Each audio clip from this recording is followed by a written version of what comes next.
اور محنت کے لیے اپنی نماز ایسی بناؤ اور اس کے لیے فکر کرو. ہاں، نبی والی نماز تو میرے دوستوں کب بنے گی؟ جب نماز سے پاک چیزیں آئیں گی. اللہ والا یقین، اللہ والا یقین، نماز میں آنا چاہیے. ہاں، مسائل والی شکل، نماز کا ہر عمل سنت کے ساقے میں ڈھالنا. قیام کیسے کرنا؟ میرے نبی قیام کیسے کرتے تھے؟ رکوع کیسے فرماتے تھے؟ سجدہ کیسا آپ کا ہوتا تھا؟ آپ جلسے میں کیسے بیٹھتے تھے؟ آپ کے قرآن کی تلاوت کا راز طریقہ کیا تھا؟ حضرت امی جان حضرت سلمہ فرماتے رضی اللہ تعالیٰ عنہ کہ نبی کریم صلی اللہ علیہ وسلم قرآن پاک کو پڑھتے تھے حرفاً ایک حرف جدا جدا کر کے آپ پڑھتے تھے، فرنٹ اینڈ میل نہیں. ہاں، کہ الحمد سے ہی شروع ہوئی اور وقت ڈالنے کو پتا چلے گا نماز ہمیں عورت ڈالنے پوری ہوئی. بیچ میں کیا پڑھا وہ بتائی نہیں، میں کیا پڑھتا ہوں. 7 آیتیں قرآن پاک کی ہیں، ہر آیت تو میں نے کیسے پڑھا؟ صحیح الفاظ ادا کر کے پڑھا، اللہ کے دھیان کے ساتھ پڑھا. کیسے پڑھا؟ نماز بنانے سے بنتی ہے. حضرت مولانا عیسیٰ رحمۃ اللہ علیہ باقاعدہ روانگی کی بات میں مجموعے کو یہ بات سمجھاتے تھے، نماز بنانے کی محنت کریو جماعت میں نکل کر، اور روزانہ آدھا گھنٹہ اور وقت فارغ نکال کر 2 رکعت نماز لمبی پڑھیو، اللہ کا دھیان جما کر. تو نماز تو بنانے سے بنتی، ایسے کیوں بنے گی کہ چلنے میں گئے 4 مہینے گئے، پہلے دن جو نماز ہے وہی آخری دن وہی نماز ہے؟ نہیں، نماز بنانی پڑے گی، قرآن کی صحت کرنی پڑے گی. ایک تو میرے دوست شروع پہلے دیکھا طریقہ پڑھنے کا، اب نماز سیکھنا شروع کیا. اب سبحان ربی العظیم، سبحان ربی العظیم، عظمت کے ساتھ دھیان کے ساتھ پڑھے، الحمد شریف دھیان کے ساتھ پڑھے. اس سے اندازہ ہو کہ الحمدللہ رب العالمین. ایک آیت بھی الرحمن الرحیم مالک یوم الدین. آدمی نماز بنانی پڑے گی. حضرت فرماتے تھے روزانہ جب تمام کاموں سے فارغ ہو جاؤ پھر 1-2 رکعت نماز لمبی پڑھو، دھیان جما کر مشق کرو، تمہاری نماز دھیان والی بن جائے. فرماتے تھے جماعت میں نکل کر اللہ کے دھیان کی مشق کرو. جب تعلیم میں بیٹھو تو تعلیم میں دھیان کی مشق کرو. تعلیم میں بیٹھو، دھیان سے اللہ کے نبی کی ہر بات کو سنو، یہ دھیان کی مشق ہو جائے گی. جب تعلیم میں دھیان جماؤ گے، گشت میں جاؤ تو گشت میں دھیان کے ساتھ گشت کرو، دھیان جماؤ کہ گشت میں آداب میں کیا بتایا تھا. نیچی نگاہ کے ساتھ تو نیچی نگاہ کے چلنا ہے کہ دھیان رہے، نیچی نگاہ میری ہو، میری زبان میں اللہ کی یاد ہو، ذکر ہو، میرا دھیان ادھر ادھر نہ جائے. موبائل کو گھر میں رکھو اللہ کا دھیان جمانے کے لیے، کہیں اللہ کا دھیان وہاں سے موبائل میں نہ چلا جائے. دھیان جمانا، گشت میں نکلنا ہے. ہمارے بھائی ویزا فرمایا کرتے تھے گشت میں کیا کرنا ہے؟ کہ گشت میں مسجد والی زندگی کی ہماری مشق کرنی ہے. کہ مسجد میں آنکھیں غلط نہیں دیکھتی تھیں، زبان غلط نہیں بولتی تھی، اللہ کی یاد ذکر جو جس وقت تک جس عضو کا جو کام ہے وہ کام مسجد میں کرتا تھا. اب ویسی زندگی گشت میں جا کر مشق کرو، آنکھیں نیچی ہوں، زبان پر اللہ کی یاد ہو، آخرت کا فکر ہو، اس کے ساتھ ہمارا گشت ہو، اللہ کی طرف ہماری توجہ ہو کہ اس کا دل تو اللہ کے ہاتھ میں، اللہ اس کے دل کو پھیرے گا تو پھرے گا. اب یہ زبان دل میں اس دھیان کے ساتھ ذکر کر رہا ہے، دعا کر رہا ہے، اللہ سے مانگ رہا ہے، اپنی نگاہ کی پابندی کر رہا ہے. تو تبلیغ کی محنت کا ہر عمل اپنی زندگی میں ان چیزوں کو لانے کے لیے ہے. اسے حضرت جی رحمت اللہ فرمایا کرتے تھے، ارے میاں یہ جو اللہ کی راہ میں نکلتے ہیں یہ ہدایت کے لیے نکلتے ہیں، لیکن یہ اپنی تو ہدایت کی نیت کرتے نہیں، یہ تو دوسروں کی ہدایت کی نیت کرتے ہیں۔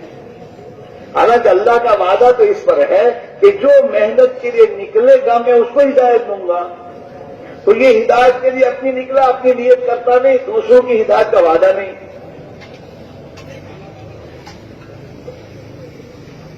اپنی نیت کے ساتھ آدمی کرے، تعلیم میں اپنی نیت کے ساتھ بیٹھے، مجھے اللہ کے نبی کے فرمان کا یقین مل جائے، اللہ کے نبی کی حدیثوں کا نور میرے دل میں اتر جائے۔ اللہ تعالیٰ اس محنت کو امت میں زندہ فرما دے۔ نیت کرے، سب سے پہلے اپنی گش میں جائے تو گش میں بھی اپنی نیت کرے کہ اللہ میرے اندر وہ یقین ایمان مجھے دے جو صحابہ کے پاس تھا، مجھے وہ چاہیے۔ اگر متکلم بنائے تو متکلم بھی اسی نیت سے کرے کہ اللہ میرے اندر یقین اتار دے اور اللہ امت کی اس کو زندہ فرما دے۔ ہر عمل میں ہمارے یہ ہمارا ہر چلہ اگلے چلے سے جتنا یقین کا تھا اس سے آگے بڑھا یقین ہمارا، ہماری سنت کی پیروی اتباع میں ہم آگے بڑھے ہوں، ہم دوسروں کو نہ دیکھیں اپنوں کو دیکھیں۔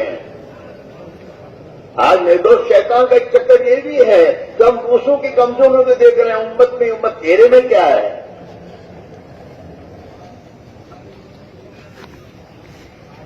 آدمی جب اپنی کمزوریوں کو دیکھے گا سوچے گا، دوسروں کی کمزوری دیکھنے کی فرصت نہیں ملے گی اس کو۔ ہاں، اس کے ہمارے استاد فرمایا کرتے تھے، آدمی کسی کی تو انگلی ایک کرتا ہے اس کی کمزوری کی طرف، وہ یہ دیکھ نہیں سکتا ایک انگلی اس کی طرف 3 میری طرف ہے، یہ 3 انگلیاں اسے کہہ رہی ہیں کہ تو اپنا دے اوروں کی مت دے۔ لوگ تبلیغ میں نکلیں گے اپنے لیے نکلیں گے، تو نکلا تو اپنے کو تک میں تبلیغ کا کام صحیح کر رہا ہوں نہیں کر رہا، میری نیت میں کیا ہے؟ میرے بڑے مجھے جیسی نیت بتاتے ہیں، میری نیت ہے کہ نہیں ایسی؟ میرا گش صحیح ہے کہ نہیں ہے؟ میری تعلیم میں بیٹھنا صحیح ہے؟ یہ کوئی تعلیم ہے جس تعلیم میں بیٹھتا ہوں موبائل بھی ساتھ ہے اس کے؟ نبی کی بات سننے سے موبائل اٹھا کے کام میں لگا رہا ہے، تو تیرے نبی کی بات کی کیا ویلیو ہے؟ ہاں، حضرت الیاس رحمۃ اللہ علیہ کے بارے میں سنا ہم نے، ایک حضرت اپنے حجرے سے کمرے سے مسجد میں تشریف لائے، میوات کے کچھ ساتھی تعلیم کا حلقہ کر رہے تھے، جب حضرت باہر سے کھڑے ہو گئے تو حضرت بہت غصے ہوئے، کیوں کھڑے ہوئے؟ اسی لیے کھڑے ہوئے کہ تم مجھے اللہ والا بنا مانتے ہو، اس سے تم کھڑے ہوئے، اور تم جس نبی کی تعلیم میں حدیث میں تھے، یوں سمجھو جب تعلیم میں بیٹھو کہ اللہ کے نبی کی بارگاہ میں بیٹھے ہیں، اس عظمت کے ساتھ نبی کی بات کو سنو، حدیثوں کو،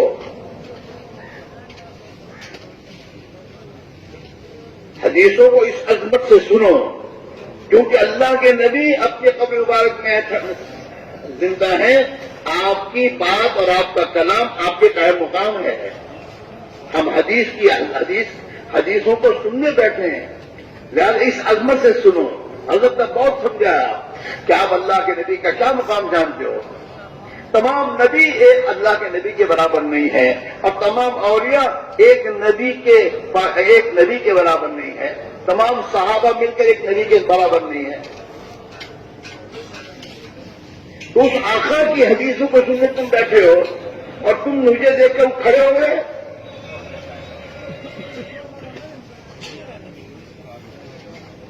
تعلیم کی عظمت کے ساتھ بیٹھنا، ادھر ادھر نہیں دیکھنا، مسجد کی چٹائی کے ساتھ کھیلنا نہیں، تعلیم میں بیٹھنے اور حدیث پڑھ رہے ہیں ہم کھیل رہے ہیں، اس کا نام تعلیم تھوڑی ہے۔ صحابہ حضور پاک علیہ السلام کی باتوں کو اس طرح سنتے تھے کأن علی رؤوسہم الطیور، وہ ان کے سروں پر پرندہ بیٹھا ہو۔ پرندہ کب بیٹھتا ہے؟ جب کوئی حرکت نہ ہو، بالکل بے حرکت اللہ کے نبی کی بات کو دھیان اور عظمت سے سنتے تھے وہ۔ تو ہم اپنی تعلیم کے حلقوں میں صحابہ والی صفت کے ساتھ تعلیم میں بیٹھے ہیں، آج کل کے لوگوں کے جیسا نہیں، یوں بھی دیکھتے ہیں، یوں بھی دیکھتے ہیں، یوں بھی کر رہے ہیں، کھجال بھی رہے، سب ہو رہا ہے۔ ہاں، دھیان سے ہر عمل کرنا، تو پھر ہماری زندگی بنے گی، روٹین سے نہیں بنتی۔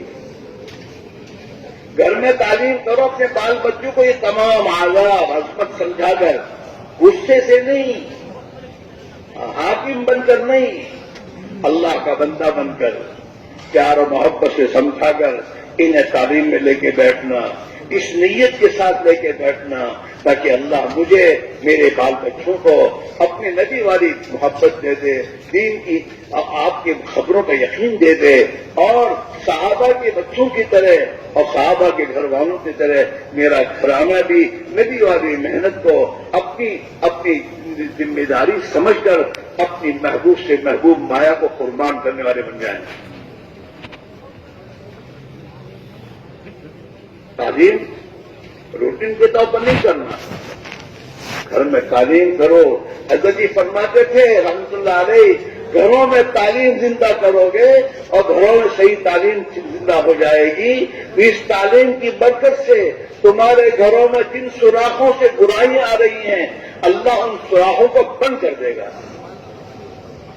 اتنی بڑی زبردست ہے تعلیم کا عمل، جس کے بارے میں ہمارے پاس بہت بزی رہتے ہیں۔ کیا بزی رہتا ہے؟ دنیا میں بزی کو بزی کہتا ہے۔ اس دنیا کے کاموں سے تو فارغ کرنا ہے وقت تجھے، آدھا گھنٹہ اپنے بال بچوں کی تعلیم کے لیے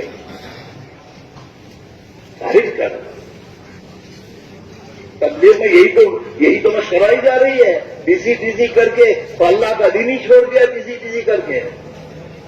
کبھی دنیا کو چھوڑ اللہ کے لیے، تاکہ تیرے دل میں دین کی عظمت آئے، آخرت کی عظمت آئے، تیرے دل میں اللہ کے دین کے لیے فارغ ہونے کا جذبہ آئے۔ جب تو اللہ کے دین کے لیے اور عبادت کے لیے فارغ ہوگا تو پھر اللہ تیری تنگیاں دور کرے گا۔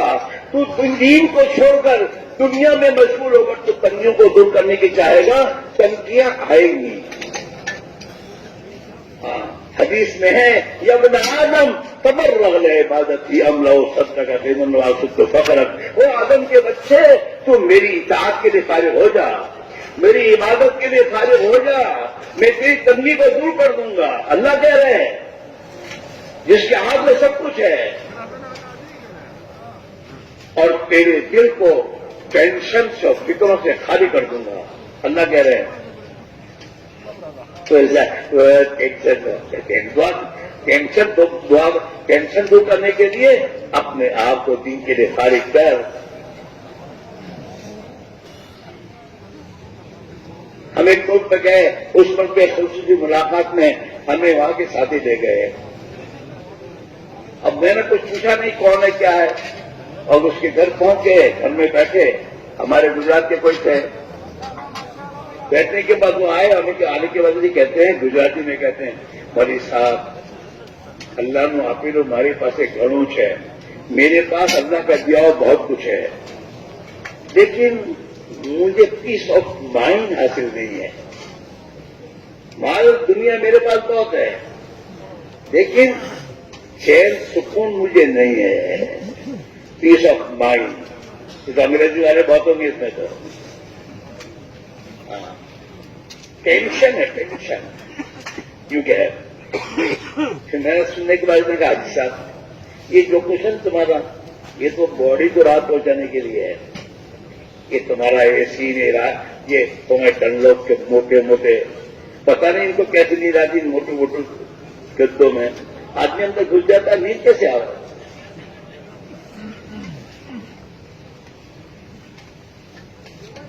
میں کہ یہ تو تمہاری باڈی کو راحت پہنچانے کے لیے ہے، اور سکون چین یہ تو دل کی حالت کا نام ہے۔ سکون چین یہاں ہوتا ہے، اور اللہ تعالیٰ قرآن میں کہتے ہیں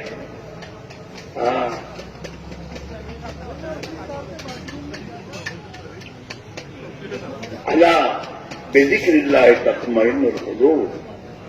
کان کھول کر سنو، اللہ نے اللہ کے ساتھ خطا کر رہا اللہ میاں کہ یقینی بات تو سنو صحیح دھیان سے سنو. بذکر اللہ تطمئن القلوب، اللہ کی اطاعت سے دلوں کو سکون ملے گا. اب نماز چھوڑ کے سکون ملے گا؟ دکان میں بیٹھے گا نماز چھوڑے گا کیسے سکون ملے گا؟ بنگلے میں آرام کر رہے ہیں حضرت، فجر کی نماز غائب ہے، کیسے سکون ملے گا؟ کان کھول کر سن لو، اللہ کی اطاعت سے دلوں کو سکون ملے گا. میں نے کہا ایسا اللہ میں ابھی کہہ رہے ہیں کہ اللہ کی اطاعت سے دلوں کو سکون ملے گا، اور ہمارے پاس تو نماز پڑھنے کی بھی ضرورت نہیں ہے، کیسے سکون ملے گا؟ خیر میں نے کچھ آپ حج کی دین کی بات کرنے کے بعد میں باہر نکلا تو ہمارے ریولوی کا موسم آپ پہچانتے کون ہے؟ میں نے کہا مجھے کچھ پتا نہیں کون ہے. یہ بلین ہے، ارب پتی آدمی ہے یہ، اربوں اس کے پاس پیسے بیٹا، اربوں ہو کہ خربوں ہو. تم نے سن لی بات؟ سکون تو ہے نہیں. کیا کرنا اس مال کو؟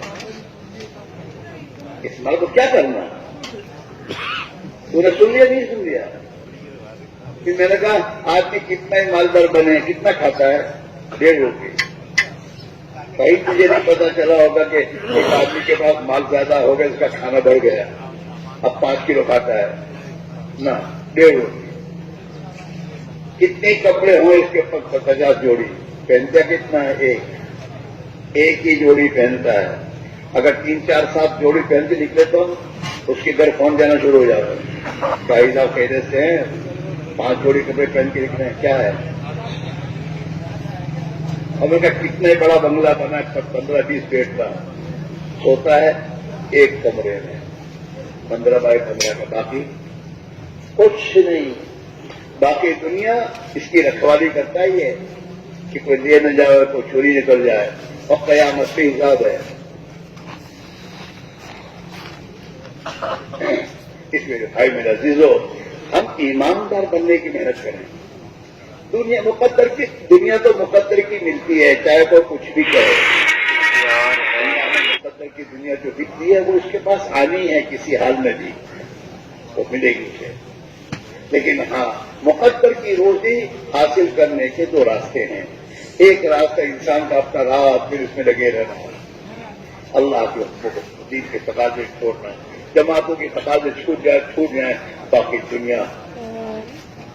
تو اللہ مقدر، اس کو مالدار اللہ نے بنانا طے کیا تو اس کو اللہ مالدار بنائے گا، مقدر کا مال اس کو دے گا. لیکن یہ مال دے کر ناراض ہو کر کیسے دے گا؟ کیا کرے؟ مقدر میں ہم نے لکھا ہے دے دو، ناراض ہو کر بغیر برکت کا مال ہوگا، برکت نہیں ہوگی. ہاں، اس کی تنگی بڑھتی جائے گی، قناعت نہیں ملے گی اسے. اور اللہ تعالیٰ اس دنیا کو اس کے لیے وبال بنائے گا. اللہ کے نبی کی دعا ہے، اے اللہ میں ایسے مال سے پناہ مانگتا ہوں جو میرے لیے وبال بنے. اللہم انی اعوذ بک من مال یکون علی وبالا. اے اللہ میں تجھ سے ایسے مال سے پناہ مانگتا ہوں جو میرے لیے وبال بنے. اور اللہ کے نبی نے یہ بھی دعا مانگی، اللہم انی اعوذ بک من ولد یکون علی عذابا. اے اللہ میں ایسی اولاد سے پناہ مانگتا ہوں جو میرے لیے عذاب بن جائے. ہاں تو میرے بھائی میرا عزیزو، زندگی میں دین لانا، اور دین آئے گا ایمان کے راستے سے. جتنا ایمان دل میں اترے گا، ایمان میں دوستو اپنی حقیقت کے ساتھ دل میں آنا شروع ہوگا، انسان میں اللہ کی اطاعت آئے گی. جتنا ایمان کے ذریعے دل میں خوف خدا آئے گا، اس خوف خدا کے آنے پر انسان حرام کو چھوڑے گا، حرام زندگی سے نکلے گا. اور جتنا حرام زندگی سے نکلے گا اور تقوی زندگی میں آئے گا اللہ تقوی کی برکتیں ظاہر کرے گا. اس کی جان میں، مال میں، اوقات میں، اولاد میں اللہ تعالیٰ اس تقوی کی برکتیں ظاہر کرے گا اور اس کے کام اللہ آسان کرے گا اور اللہ اسے مشکلات سے نجات دے کر نکالے گا. وَمَن يَتَّقِ اللَّهَ يَجْعَل لَّهُ مَخْرَجًا، جو بھی تقوی کی زندگی اختیار کرے گا ہم اس کی ہر مشکل میں راستہ نکالیں گے. کون نکالے گا راستہ؟ اللہ نکالے گا. پھر کوئی مشکل نہیں رہتی اس کے لیے. تقوی زندگی میں اللہ کی مدد ساتھ ہے، اللہ کا وعدہ ساتھ ہے. وَيَرْزُقْهُ مِنْ حَيْثُ لَا يَحْتَسِبُ، جو تقوی کی زندگی اختیار کرے گا اللہ فرماتا ہے میں ایسی جگہ سے روزی دوں گا جہاں سے گمان بھی نہیں ہوگا. اپنے بچوں کو متقی بناؤ، جو بناؤ باقی متقی پہلے بناؤ، پھر ڈاکٹر بناؤ، پھر انجینئر بناؤ. اپنی بچیوں کو متقی بناؤ، متقی، تو اللہ ان کی دنیا کی زندگی بھی خوشحال بنا دے گا. ہاں، بڑوں کے گھر میں دینے سے خوشحال نہیں بنتے. اپنی بچیوں میں تقوی آئے، اللہ کا ڈر آئے، ہمارے بچوں میں تقوی کی زندگی آئے، مسلمانوں کی زندگی میں تقوی آئے تاکہ خدا ان کی مشکلات کو حل کر دے. اس کی ایک محنت ہے میرے دوستوں. زندگی میں تقوی آئے، ایمان آئے، نبی والی سنت والی زندگی ہے. ارے اپنے معاشرے میں رحمت للعالمین کی سنت والی زندگی لاؤ گے تو اللہ کی رحمتیں آ جائیں گی. ہمارے بچوں اور بچوں کی شادیوں میں جتنا نبی رحمت کی سنتیں آئیں گی اللہ ان کی زندگیوں میں رحمتوں کے دروازے کھول دے گا. اب ان کی شادیوں میں رحمت العالمین کے طریقے غائب ہوں گے اور خواہشات کی زندگیوں شیطان کے چکروں میں آ جائیں گے تو یہ زندگی پریشانیوں میں گزاریں گے. پھر دعائیں کرا دے پھر نہ والی ذات دعا کر بہت تو نے پریشانی کا راستہ اختیار کیا ہے. جو تیرے بچوں کی زندگی کی بنیاد تھی جس پر آئندہ چل کے میاں بیوی کی زندگیاں چلے گی اسی دن تو نے اللہ کو ناراض کیا ہے، نبی کی سنتوں کو ذبح کیا ہے، پائمال کیا ہے. مال کے نشے میں تو نے یہ بھی نہیں دیکھا کہ میرا اللہ ناراض ہوگا یا راضی ہوگا میرے اس قدم اٹھانے سے. اور جن بچوں کی نکاحوں میں اللہ کو ناراض کیا گیا ہو ان کی زندگیوں میں برکت کیسے ہوگی؟ میں تو اپنے جوان جو ہمارے پاس بیٹھتے میں دیکھ بیٹا تیری شادی میں تیرے باپ پیچھے ادھر کی بات ہے تو نہ کہہ دینا کہ مجھے اب پریشان نہیں ہونا ہے، تم تو اپنی چاہتیں پوری کر لو گے اور زندگی پر مجھے پریشانی میں رہنا پڑے گا. میں تو نبی کی سنت پر نکاح کروں گا، شادی کروں گا. مجھے نہیں چاہیے یہ دنیا کی سمجھاؤ جلالی. صحیح بات ہے. اس بیچارے مسکین بیچارہ قابل رحم بچہ جوان ہوا، اب اس کی شادیوں میں اس کے ماں باپ اپنے حوصلے پورے کرتے ہیں، اپنے حوصلے، اور نبی کی سنتوں کو چھوڑا جاتا ہے. جس نبی نے یہ کہا ہو اعظم النکاح برکہ اسرو مونا کہ جس نکاح میں کم سے کم خرچہ ہوگا، سیدھا سادہ نکاح ہوگا، شادی ہوگی، اللہ اس میں بہت زبردست برکت اتاریں گے، برکت ملے گی نہیں. وہ تو چھوڑ دیتے ہیں. تو زندگی کے ہر شعبے میں یہ دعوت کا کام لے کے چلنے والے جو ہے نا، دیکھو یاد رکھو حضرت ایسا فرما کرتے تھے نا، دنیا میں وہ ہوگا جو دائی چاہے گا، دائی کی زندگی کا اثر دنیا میں پڑے گا. ہمیں لوگ تبلیغ والوں کے نام سے پہچانتے ہیں، ابراہیم موسیٰ کے نام سے نہیں پہچانتے. یہ تبلیغ والے ہیں، دائی ہیں. اور جب دائی ہے تو ان کی زندگی نمونہ ہونی چاہیے. ان کی شادیاں، ان کا گھر کا رہن سہن، ان کا معاشرہ سنت کے مطابق. اپنی نمازیں پڑھ کے بیٹے کو مطمئن ہو جاؤ گا، میرے گھر میں دین ہے. ارے تیرے بچوں کی زندگی میں سنتیں کیا ہے؟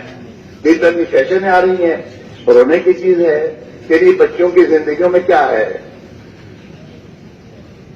ان کے اندر ایک خوف خدا ہے.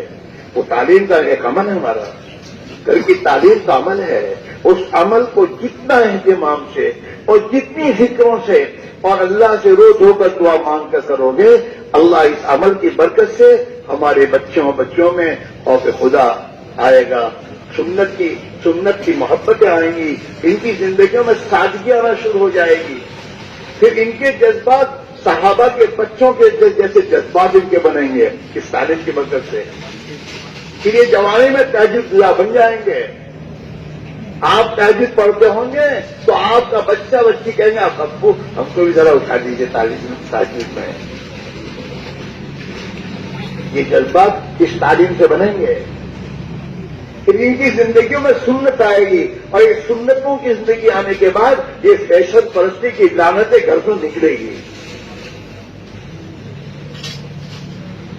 ہاں، پھر دودھ پیتے بچے سے لے کر جوان بچے تک کی زندگیوں میں سنت والا لباس ہوگا.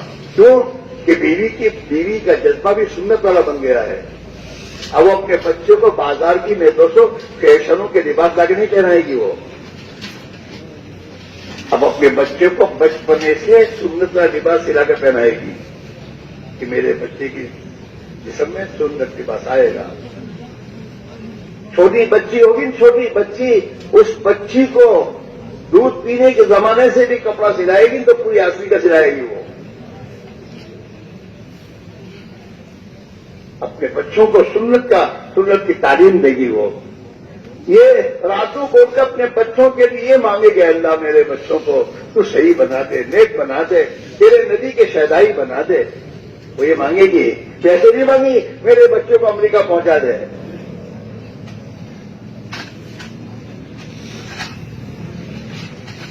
وہاں جو اللہ وہ اللہ یہاں بھی ہے. وہ کوئی دوسری اللہ کا نہیں ہے. وہ بہت زیادہ اس کی زندگی بن جائے گی. یہاں جیسے نافرمانی کر رہا ہے اور اللہ اس کی زندگی کو اس میں تنگی لا رہا ہے، وہاں جا کے جب اللہ کا نافرمان ہوگا وہاں بھی حالت سدھر آئے گا اس پر. اصل تو یہ نیک بنے، یہ وہ زندگی کو نبی کے سنت کی سانچے میں ڈھالے. یہ اپنا فکر نبی والا فکر بنائے. میرے پیارے نبی کا ذکر رات دن کھانے کا نہیں تھا کہ صبح کون سی کوالٹی اور شام کو کیسی کوالٹی اور کیا بننا اور کیا لانا، اس کے بچے نہیں ہوتے تھے. جو ملتا تھا وہ کھا لیتے نہیں اور نہیں ملتا تو بھوکے رہ جاتے تھے. میرے نبی کی زندگی تو یہ ہے. لیکن میرے نبی کا فکر کیا ہے؟ کہ میری نبی کا فکر یہ ہے کہ ہر دنیا کا ہر انسان جنت میں کیسے جائے. آپ اسی میں فکر میں رہتے تھے. ہاں، اور اسی فکر میں زندگی گزارتے تھے.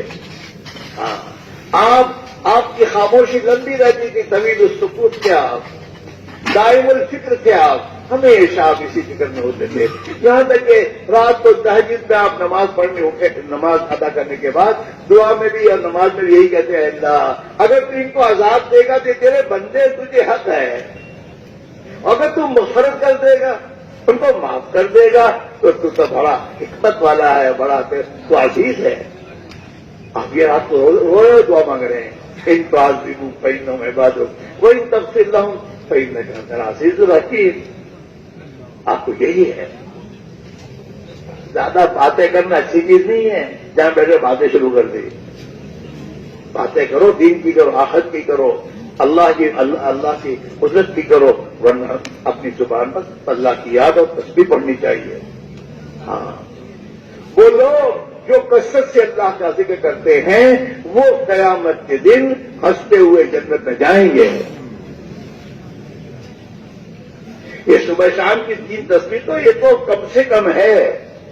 ورنہ میرے دوستوں ہم اللہ کی یاد کرتے کرتے ہماری زبانیں اللہ کی یاد سے تر و تازہ ہو جائے کہ جہاں وقت فارغ وقت فوراً زبان کا اللہ کی یاد آئے، اللہ کا ذکر زندہ ہو جائے.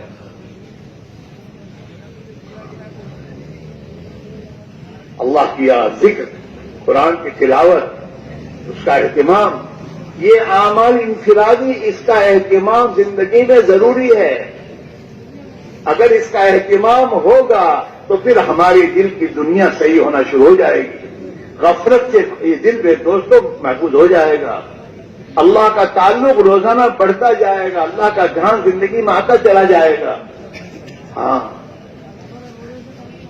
درود پاک کے ذریعے پیارے نبی کی محبت میں اضافہ ہوتا چلا جائے گا. میرے دوستو، جتنی کثرت سے آپ پڑھیں گے اور جتنی اللہ کے نبی کی محبت دل میں آنا شروع ہو جائے گی، اتنا میرے دوستو محبوب کو راضی کرنے کے لیے آدمی اسی کی ادا کو اختیار کرتا ہے. جس سے محبت ہوتی ہے نا، اس کی ادائیں پسند آتی ہیں. ہاں، اور محبوب کو راضی کرنے کی کوشش کی جاتی ہے، اور جب محبوب راضی ہو جاتا ہے تو اپنے سے محبت کرنے والے کے لیے وہ ہر قسم کی سہولت کا غلطی کر دیتا ہے. ہاں، اس لیے میرے بھائیوں، یہ ایک محنت ہے، جس محنت کا مقصد میری زندگی میں دین آئے، میری زندگی میں اللہ کے نبی کی سنتیں آئیں، میرے اخلاق سنور جائے، اخلاقی زندگی میں میرے معاملات درست ہو جائیں. معاملات کی خرابی یہ انسان کو برباد کر دے گی دنیا اور آخرت میں. معاملات کی خرابی نہیں ہے. ہاں، معاملات صحیح ہونے چاہیے. اکرام مسلم کا نمبر 4 ہے تبلیغ میں کہ ہر محنت کرنے والے میں دن بدن یہ فکر پیدا ہو جائے کہ دوسروں کے میرے پر کیا حق ہے، میں ان کا حق کو ادا کروں، میں کسی کے حق کو نہ ماروں. میری زندگی میں یہ بات آ جائے، میں ہر ایک کو نفع پہنچانے والا بنوں اور میں ہر ایک کو تکلیف پہنچانے سے اپنے آپ کو بچاؤں. حضرت جی فرمایا کرتے تھے، حسن معاشرت اور حسن اخلاق کیا ہے؟ حسن معاشرت کیا ہے؟ اچھا رہن سہن. حسن معاشرت کا مطلب یہ ہے ہر مسلمان کے دل کا جذبہ یہ ہو جائے کہ میری طرف سے کسی کو تکلیف نہ پہنچے، میری طرف سے کسی کو تکلیف نہ پہنچے. یہ حسن معاشرت ہے، اسلامی معاشرت. اور حسن اخلاق کیا ہے؟ تو حسن اخلاق یہ ہے کہ ہر مسلمان کے دل کا جذبہ یہ پیدا ہو جائے کہ میری ذریعے ہر ایک کو نفع پہنچے، میں ہر ایک کو راحت پہنچاؤں، نفع پہنچاؤں، یہ اس کا جذبہ بن جائے. یہ 6 نمبر زندگی میں آنے چاہیے ہم کام کرنے والوں میں. اور جتنا ہماری زندگی میں 6 نمبر آنا شروع ہو جائیں گے، ہماری زندگی کا رخ صحیح ہو جائے گا. اور نبی والی زندگی کو لے کر ہم جب چلیں گے پھریں گے تو نبی والی زندگی دنیا میں زندہ ہو جائے گی. حضرت جی فرمایا کرتے تھے، دین کا زندہ ہونا بہت آسان ہے. تو کسی نے پوچھا تھا یہ کیسے؟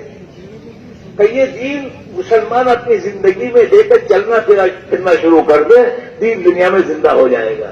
ابھی تو باتیں بھی نہیں ہیں.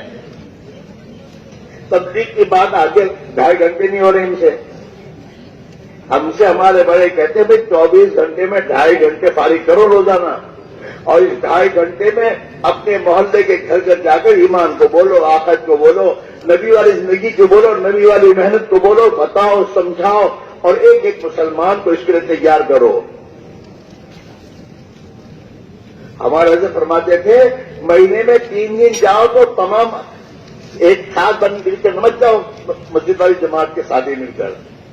حضرت فرماتے تھے ہر مسجد والی جماعت کا ساتھی 27 دن محنت کر کے اپنی 12-15 آدمی کی جماعت بنا کر لے کر نکلے. نئے ساتھیوں کو تیار کرنا، یہ نہیں کہ اپنی ایک طے ہے چلو 3 دن 6 روزہ لگ گیا. 6 روزہ لگنے کے ساتھ لگانا ہے امت کا، نئے ساتھیوں کو لے کے چلنا. جب نئے ساتھیوں کے پرانے لے کر جائیں گے نا تو ان میں ان کی ترقی ہوگی. نئے ساتھی ہوں گے وہ تو آپ کو پہچانتے نہیں، تو آپ کی سنیں گے نہیں، آپ کی مانیں گے نہیں. یہ تمام چیزیں آپ پہ صبر تحمل پیدا کریں گی، صفات پیدا کریں گے، آپ کے اخلاق آپ کے سدھریں گے، اور آپ کو اللہ سے مانگنے والے آپ بنو گے. جب نئے ساتھی آپ کے ساتھ چلیں گے اور وہ اعمال میں نہیں جڑیں گے تو آپ کو رونا آئے گا، آپ رات روئیں گے، آپ رونا سیکھیں گے. آپ کی جب پرانے لوگ نئے لوگوں کو ساتھ لے کر نکلتے ہیں تو فرماتے تھے کہ یہ پرانوں کی جو ترقی ہوگی اور نئیوں کی تربیت ہوگی.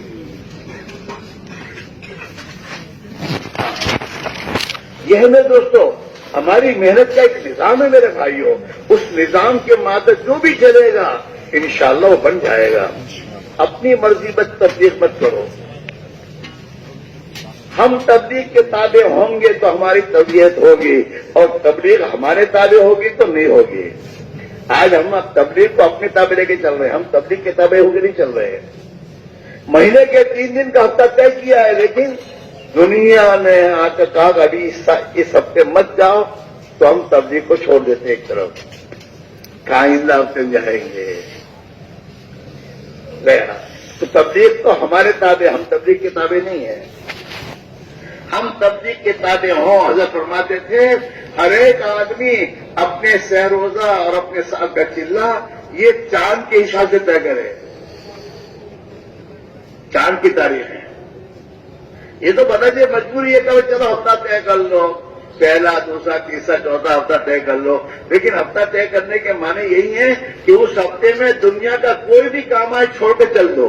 3 دن جب چھوڑ کر چل دو گے 3 دن، تو یہ 3 دن دنیا چھوڑ کر جتنا جاؤ گے اس دین کی عظمت آئے گی، دنیا کی عظمت دل سے نکلے گی.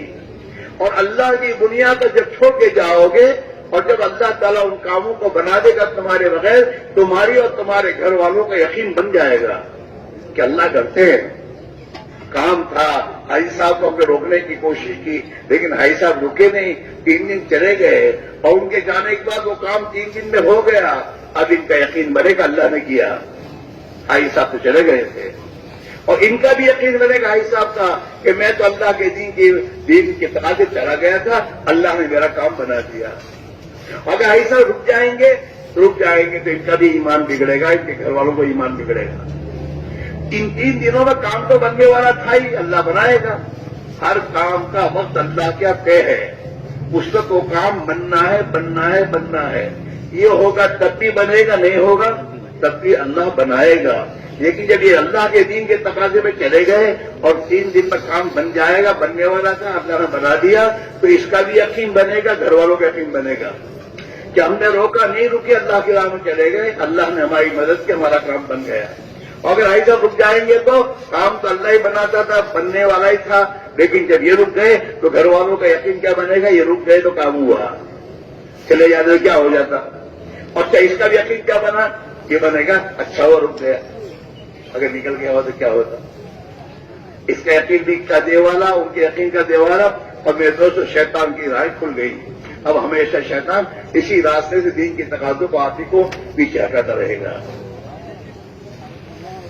اس لیے حضرت فرماتے تھے تمہارے نکلنے کا طے ہونا چاہیے اسلامی تاریخ کہ 14، 15، 16. اب 14، 15، 16 کو جون سا دن آئے گا، اور 14، 15، 16 کو میرے دوستو آدمی کی سیزن کا زمانہ ہوگا، جو بھی ہوگا سب آئے گا اندر.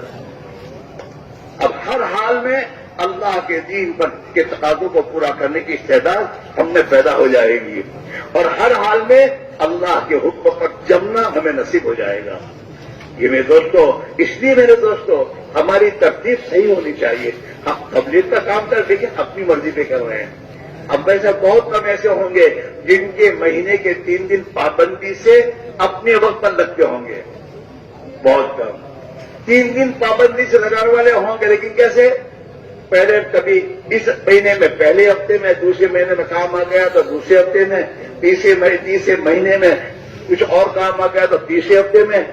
اپنی دنیا کی رعایت کے ساتھ 3 دن لگ رہے ہیں. نہیں، وقت کی تعین کے ساتھ 3 دن لگنے چاہیے. پہلا ہفتہ تو پہلے ہفتے میں کوئی بھی شادی ہو، کچھ بھی ہو کہ میرا ہفتہ ہے، 3 دن مجھے جانا ہے، میں نہیں رک سکتا. یہاں تک کہ تمہارے گھر والے سوچ دیں کہ یہ تو اپنے وقت سے پیچھے ہٹیں گے نہیں، ہم اپنی شادی کی تاریخ پیچھے کر دیں تاکہ شادی میں شریک ہو جائیں.